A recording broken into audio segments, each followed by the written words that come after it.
Hi, everybody. Welcome back to the Aroundtable. I'm your host, Steven. Gio. And no, we're not sponsored by Spider. We got the red shirt, same shirts. So No, it's because we deserve to be Spider-Man. The other guys deserve to be Spider-Boy. There you go, because we're men. I accept that. And 'Cause I we're like men. that. I like that. We're men? Really? Yeah. I've always wanted to be one. Awesome. That's what my memory tells me every morning. Back in the theaters today, we went to go see The Running Man. This is directed by Edgar Wright, and it stars Glenn Powell, Emilia Jones, Lee Pace, Michael Cera, and Josh Brolin. Yep. This is basically based on the Stephen King novel of the same name, and it was years ago. It was done by Arnold Schwarzenegger, although it wasn't as supposedly as close True to to the book. To the book, right? This is apparently much more closer to the source material. I never read the book, so I can't tell if it's true or not. And the movie was done in 1987. 1987, Yep. and the future was 2025. Yeah, he told me that. I forgot about that. So we are in the future, Are we? or are we? Let's get DeLorean and figure it out. This is basically it's the future. Glenn Powell's daughter is very sick. He lives in the poor end of the city. Doesn't make a lot of money. He gets blacklisted because he's kind of like they deem him as a troublemaker, but he's one of those nice guys that will help his colleagues, and he's kind of blacklisted. He needs money to pay his daughter's doctor bills, so he joins The Running Man, which is the new #1 game show in the world, where basically you have 30 days and you have to survive and not get killed by the bounty hunters or the assassins from the game. And also, people on the streets can, if they find out where you are, they can get money. So basically, Yes. you're constantly running From everybody. from everybody. So it's a live or die situation. It's for 30 days. So this is the story. I'm gonna have to say I enjoyed part of it. Edgar Wright, I thought he did well with Shaun of the Dead and Baby Driver. I like those movies a lot, so I had kind of really high expectations of where this film is gonna go. Thought it had good source material. For me overall, I thought it was a decent movie. I thought the ending, the third act kind of was falling flat for me. I thought it's an okay movie. I personally prefer the Schwarzenegger version better. I had more fun with that. This didn't seem to work. It should have worked more for me. I thought I was gonna really love this movie. People are saying this is the new Die Hard for our generation. I don't think so. I think it's entertaining, not more than that. I was a little disappointed, to be honest. When you see the Arnold Schwarzenegger Running Man, when was the last time you seen it? Maybe 2-3 years ago. And yes, it's dated, but I had fun with it because I know it's a Schwarzenegger movie. I'm not expecting Hamlet, right? But this, with all these guys behind it, and that they're supposedly, people were mad originally that it wasn't close to the sort of, then now that it is, I thought this is going to be really, it's good, don't get me wrong. I just thought near the end, you're kind of going, okay, like, can we wrap this up? Like, but it's not horrible, it's just not what I thought it was going to be. Enough. All right, Spider-Man, go. Yeah, I'm Spider-Man number 2. He's number 1. Okay. Here it is. He forgets about the smallest thing. It's future, what happened to corporations, or they say, drain the swamp. Well, he never does, the president. But anyways, the swamp conquers and owns the government. Okay? And Josh Brolin he owns a big percentage of the government, the police force, because they bought the police force, they employed the military, the government. So it's corrupt over corrupt. And Glenn Powell, what he did was, because there was certain places, people were falling sick of radiation or this and that, and they blacklisted him. And the thing what I love about this, okay, where he lives, okay, and he's at a certain point he's leaving the house. You see his house, there's tubes and pipes and everything. You can see he's from the slum. Like the house, even his house is like more slummy than it slums right now, okay? And he goes through the alley and I go like, ooh, Batman's gonna appear. That's how bad it looks. Then he goes to the richer zone, and it completely changed. You throw something around, litter the street, you get a fine, jail. You're marked for life and everything. And you see the lineup for people looking for jobs is ridiculous. So it's kind of seeing like how the corporation, if it will take the future takes over, how corrupt it will be. Now they could have made it even more darker. But it was good enough to not make it too dark, and then the story will be like too much on what's happening and everything. See, I liked it. I really find that I thought it would be when I see the trailer, like, oh my god, it's gonna be like all those other reboots of other movies. They're trying to be more Hollywood, and they didn't make it too Hollywood as it is.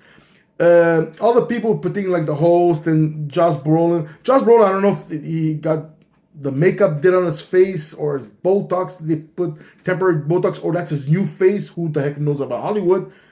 Matches to his character. That little fake, these politicians or these salesmen with these little fake smile because they want thing for him. Josh Brolin was to a T. Then the host of the show, which is, you remember his name? I think it's Coleman Domenico. Yeah, probably that's it. Domingo. It's like how fake they are in front of the camera because they look so lovable and everything, but behind the camera, they're a different person. And to me, that's why I look at Hollywood. When you see these women, they're talking like Entertainment Tonight or whatever, all these things, they cross their legs so much. Even sport channels now, the women, when they're talking about football or whatever, their legs are 100% crossed. I go, please. I went out with models. I went out with beautiful women, okay? They never cross their legs when they're standing with me. You know what? Because it's all fake. They all smile and they talk to somebody. They have to pretend he's the best actor and singer in the whole world because it's all fake. And these guys actually do an amazing job. Because Josh Brolin, for that whole movie, hit his guts. I wanted to kill him. Like the guy. But that moment, I hit, which means he succeeded what he succeeded. There's a lot of things. Glenn Powell, I thought he would do like a lot of Tom Cruise because I thought this would be a really bad reboot. Liked him. I liked what he did. Like he when he was mad because he could have done all of the stupid fake smile there with like Tom Cruise style, which I love Tom Cruise. I can stand the old ones. He succeeded. So to me, I enjoyed it. You know, like I wrote something like I thought it would be like you know, like when I see the trailer, right? Certain part looks too clean, too Hollywood, and then the other part goes, okay, how's the movie about? But when I went there, it justified how it was.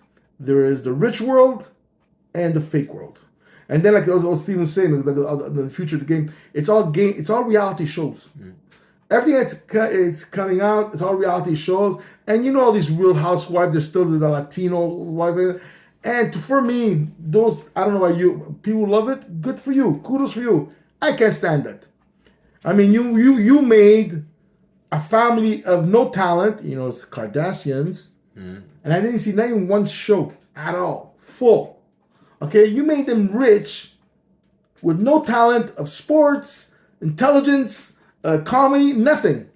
And they're filthy rich, and they're like, you know what I'm gonna say? Thank you for this fake movie, and you live. Oh, thank you, people. I love you. So that's it. So in other words, that's how the real world is, and you kind of see it right now. All you guys want to live the Kardashians family or this reality world. Well, they're all fake because as Josh Brolin goes to the point where he goes to Glenn Powell, goes, okay, do this, this, and this, and I give you your own show. That's nobody looking at it, you know? And then to other people, like saying, kill him. He's obsolete. And those were his favorite hunters, whatever you want to call them, you know? So, and to me, I think that's Hollywood completely. So in Rotten Tomatoes, they gave it 64. People's View is 71. You would give what? 65, 66. Okay. See, I'll give it high 70s. I'll be even higher than 71 because I went there with bad reviews already ready. I go, okay, this is gonna suck another trail, a reboot that sucked, and I give it a high 70s because they impressed. I was impressed with the storyline and everything. They could have went darker, but to make it darker, they have to explain more.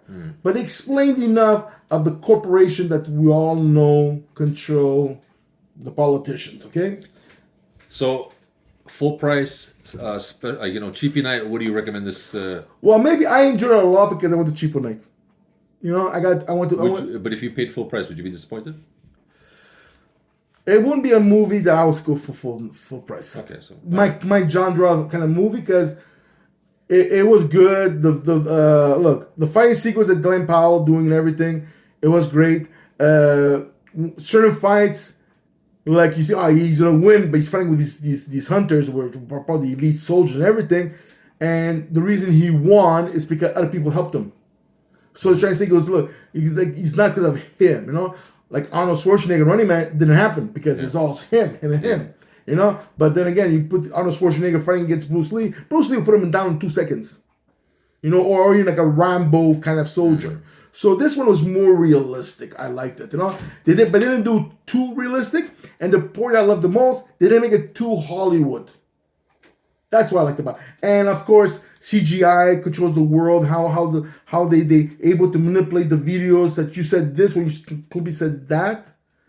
I do see that, you know. And we're talking about a bit more in the future, 20 years maybe, give or take 30. Yeah. Ha, I'm dead. I don't give a damn no more. It's your problem, guys. They're gonna have an AI version of you doing movies, so you get. Yeah, it's called horror movie. All right, so I say Cheapy Night. Cheapo Night, you get your money's worth. You get your money's worth. I agree with that one. So that's our take on The Running Man. I'm Steven. And I'm Gio. Spider Twins. And I'm doing movies called Jogging Man. I can run. I'm gonna do Sitting Down and Resting Man. Don't go there. Ciao. Ciao.